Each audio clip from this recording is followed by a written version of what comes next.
Hi. For some reason, I am not coming out on Facebook. Maybe that's not a bad thing. Just let me check I'm in the right place for Instagram.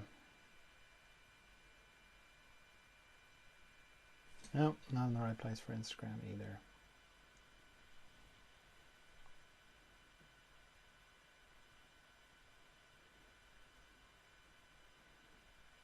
That's because I didn't connect Instagram. Hi, with you very shortly, just technicals.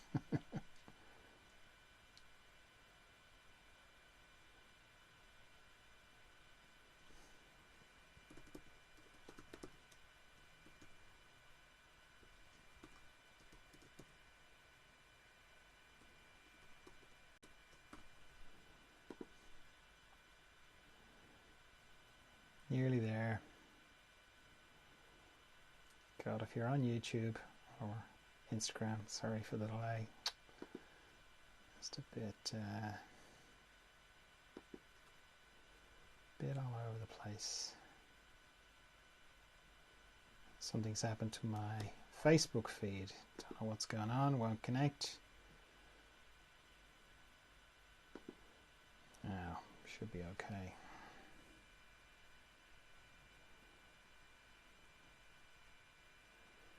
Nearly there. No. Sorry. Okay, good. I'm in the right place. Beautiful.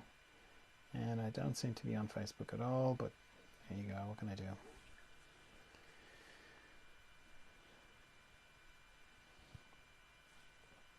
Okay, I will fix that later. How are you? How is your Monday going? Good, I hope. I hope it's going well. It's fine if it's not. Not every day goes well, I understand that. But I hope it's going well. We're going to do some meditation. This isn't a class, it's just a chance to meditate together. And these meditations are part of the further emergence work that I do.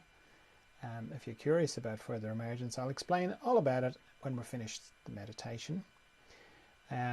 Normally, I do these meditations on Monday, Wednesday and Friday, and on Wednesday and Friday we just meditate, we just get on with it. But on Mondays I explain what I do for the benefit of people who are new to meditation.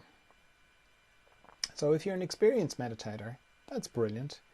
Can you hang on though while I do that, while I explain what I do? There's lots of different types of meditation. This is what I do. For me, it starts with why I would meditate. I'm trying to connect to a part of me that I connect to every night when I go to sleep.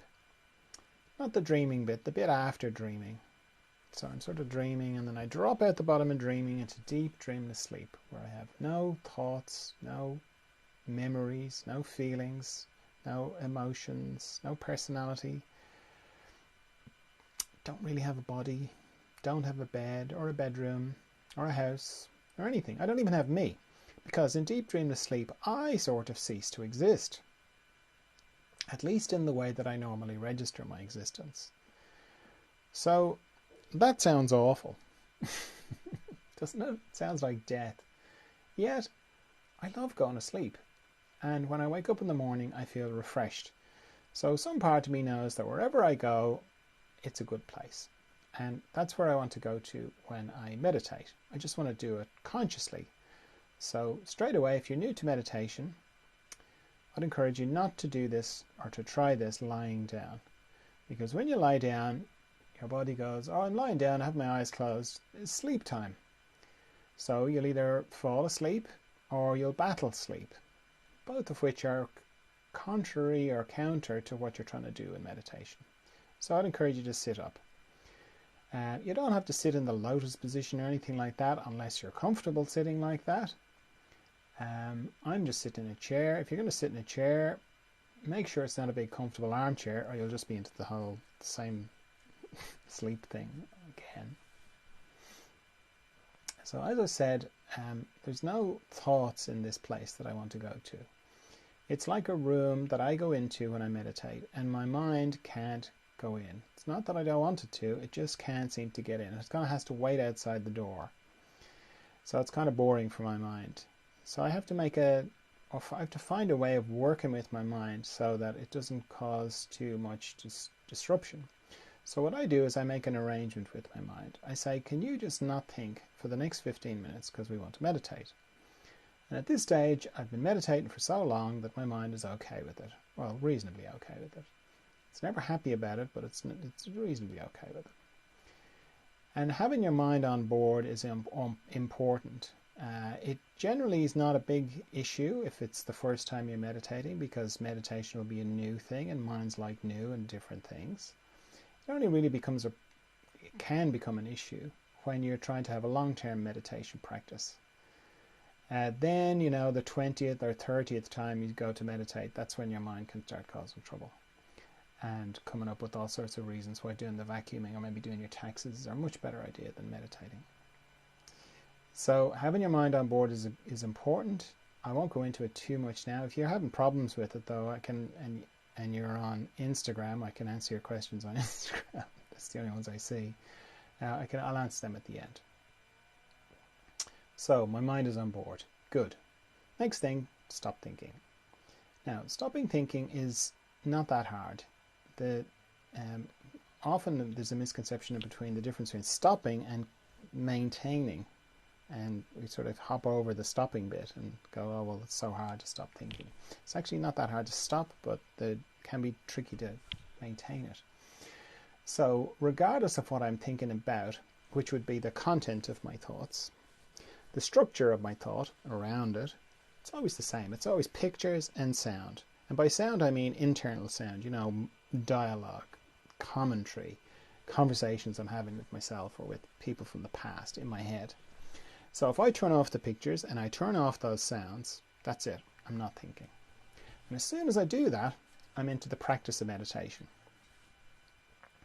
Now the practice of meditation runs parallel with the intention of my meditation. Now the intention of my meditation is, as I said, to go to this deep, still, calm, Zen-like, all those words that are used to describe meditation, that place. And the practice of meditation starts as soon as I stop thinking. So I turn off the pictures, I turn off the sound, I bring myself to not thinking. And then what will happen is time will pass and I'll discover that I'm thinking again. I go, oh, thinking again, turn off the pictures, turn off the sound, bring myself back to not thinking. Then some more time will pass, I'll discover I'm thinking again. I go, oh, thinking again, turn off the pictures, turn off the sound, bring myself back to not thinking. And some more time will pass, I'll discover I'm thinking again, oh, thinking again, so on. That's the practice of meditation. It's pretty simple. Every time I discover that I'm thinking, I bring myself back to not thinking. And it's good to know that thinking happens in meditation. It's easy to get the misconception that in order to meditate correctly, in inverted commas, you shouldn't be thinking at all. And if you're thinking at all, you're doing it wrong. My experience, that's not the case. These two things, the practice and the practice and the intention, they go together. They sort of weave back and forth. They do a little kind of dance. Sometimes I'll be very still, other times I'll be discovering that I'm thinking. And both are powerful in their own way. It's kind of obviously powerful when I'm very deep and still and I can feel the changes in my body and it's like, oh yes, it's very powerful. It's also powerful though when I discover that I'm thinking. It's a bit harder to see because a funny thing happens. I start to think about the fact that I'm thinking. So I have more thoughts about thinking, which is, I know it sounds silly, but that's what we do. But where the power is the sort of things I think about are probably the same as you. They're all sort of to do with me. I'll be kind of thinking, what am I going to do about that thing? Why did I say that to that person? Why did that person say that to me? Those kind of thoughts. Now let's say I'm in the middle of meditation and I'm thinking. Thinking has started to happen, and then I realize that I'm thinking and I go, oh, I'm thinking, right? Turn off the pictures, turn off the sound, bring myself back to not thinking. That's where the power happens, when I discover and I stop it. Because indirectly what I'm saying to myself and what I'm demonstrating to myself is, I'm going, that thought that you just had, the one that you thought was you and that you were it, Well, you just made that disappear. So you are obviously not that thought. You're something else. That's very powerful. And then the fact that I do that repeatedly, that's very powerful as well. So the main thing to get is that whenever you discover that you're thinking, if you bring yourself back to not thinking by turning off the pictures and turning off the sound, if you do that, you're doing great. You're meditating like the best of us. If there was a, that's not a great example. So that's the golden rule. Every time you discover you're thinking, bring yourself back to not thinking. It's very simple. And there's no right amount of times that should happen in 15 minutes, because that changes day to day and hour to hour. So you might meditate in the morning, and you might have to bring yourself back from thinking, 200, 300 times in 15 minutes. And then you might meditate in the afternoon, and you only have to bring yourself back, 10, 20 times. One meditation is not better than the other. The morning meditation is not worse than the evening meditation. That's not the way it works. There's no quantity there. So don't let your mind start going, oh, that was a terrible meditation. It's not the case. Now, the other thing I do as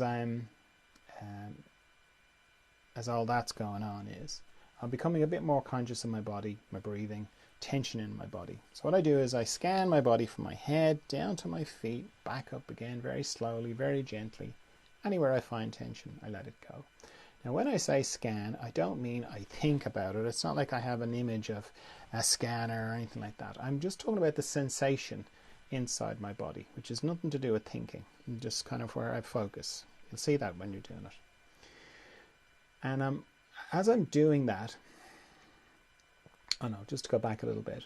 When I discover a bit of tension, I let it go using my out breath. And I do that for a couple of reasons. Firstly, it's natural. It just feels very natural to just breathe it away. But then also, it's a really good way of becoming a bit more conscious of my breathing, because it's quite easy to, with all the thinking, not thinking thing going on, it's quite easy to hold your breath or to stop breathing altogether in meditation. I know that sounds funny, but it's true. So using my out breath is just a nice way of bringing a bit more consciousness to my breathing and helping. Then the other thing I do is, as I'm scanning my body, I'm spending a little bit more time on any structures in my body that go across my body this way. Mostly my body runs longitudinally, head to toe, but there are structures that go across my body, and they operate a little bit like a log going across a stream, They pick up the twigs and the branches and the leaves. And except in my body, that's tension. It's not twigs and branches. So I spend a little bit more time on my eyes, their transverse sight, my jaw, my tongue, the base of my neck, my shoulder girdle. All my joints are transverse sight, so shoulders, elbows, wrists, fingers, my knuckles, my heart area, my respiratory diaphragm, all my intestines, they're very transverse, my pelvic floor, my hips, my knees, my ankles, and my toes. Having a nice quiet room is very helpful when you're just starting out in meditation, because one of the things that triggers thoughts is noise. And what happens is when you close your eyes, your hearing amplifies.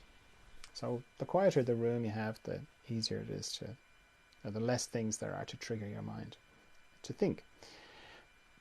And then the other thing I do to help my mind have less things to think about is I set a timer for how long I'm going to meditate for. So I'm going to set my timer for 15 minutes, but I'd encourage you, if you're new to meditation, to set yours for 5 minutes and then repeat that 3 times. Because 15 minutes is a long time if you're not used to it. So, let's begin.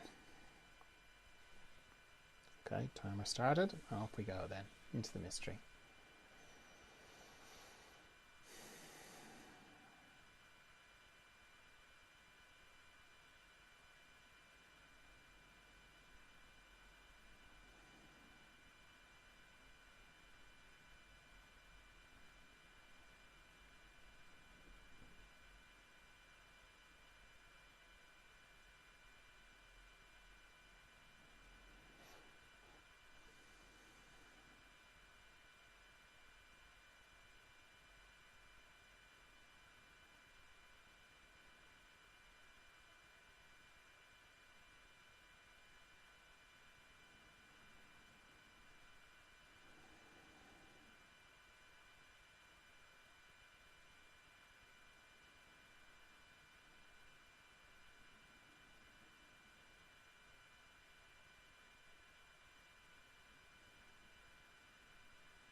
Alright, it's time.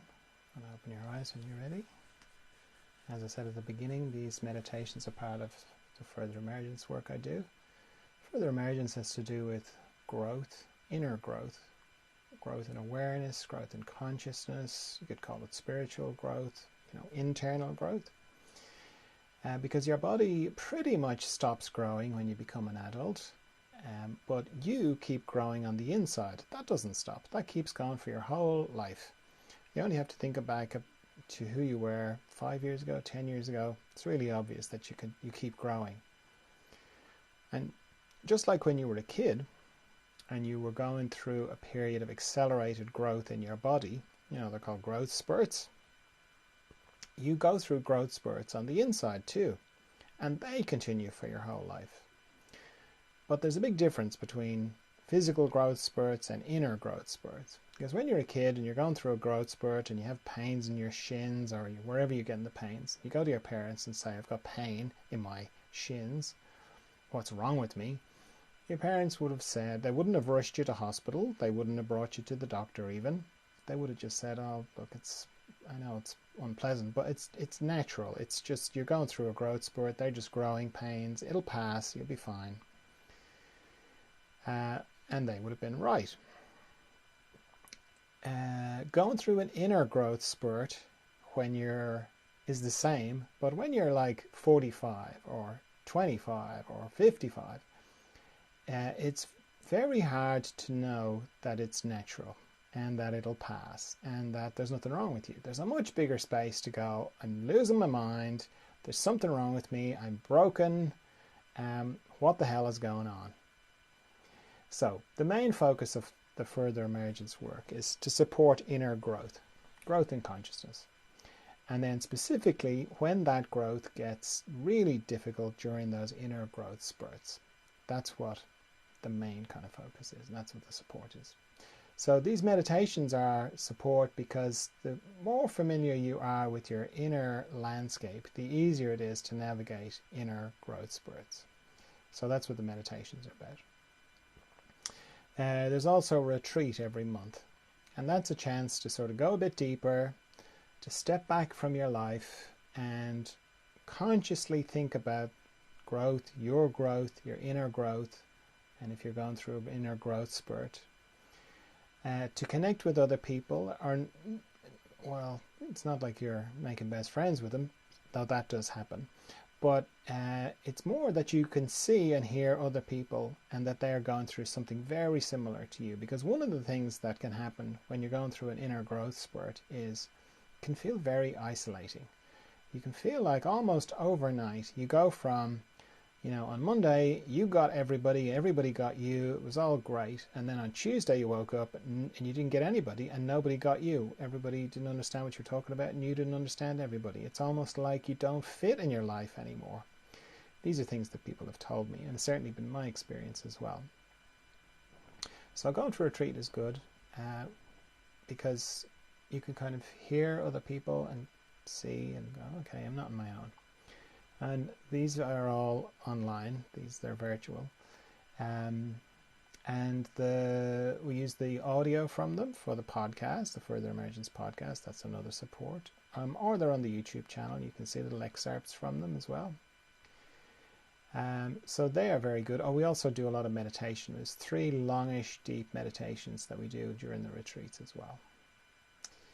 Then I work with people one-to-one because I've been through lots of inner growth spurts myself, and I've worked with people a lot in this way as a craniosacral and then in this work, in the further emergence work. And the one-to-one work is helpful because the way further emergence expresses itself in each person is quite different. So it's just really helpful to get feedback that's just tailored to your particular situation. Because one of the ways further emergence can show up is through physical symptoms. You can have physical things happen that you can't get any kind of medical address for, and yet they persist. So that's the one-to-one sessions are very helpful for that. What else? That's the podcast. Books. I've written 4 books, all are circling around the subject of further emergence. So there's a lot there. Now, if you're still watching and you're still with me all the way to the end, maybe some part of you is going, yeah, there's something to this. I don't know what it is, but there's something to this. So I'd encourage you to let that part of you inform you as to what the next thing for you to do is. Whether that's just to keep going with the meditations, that's brilliant. To get in touch for some one-to-one work, that's good as well. Or to come to a retreat, or to look at the videos of the retreat, to listen to the podcast, maybe to read a book. Or none. Maybe it's gone, now that was it, that's all. We don't need any more. That's fine as well. The website is furtheremergence.com. You can find out more there. And yeah, so maybe I'll see you on Wednesday for some more meditation. Thanks for meditating with me. And yeah, have a lovely day. Enjoy the rest of your day.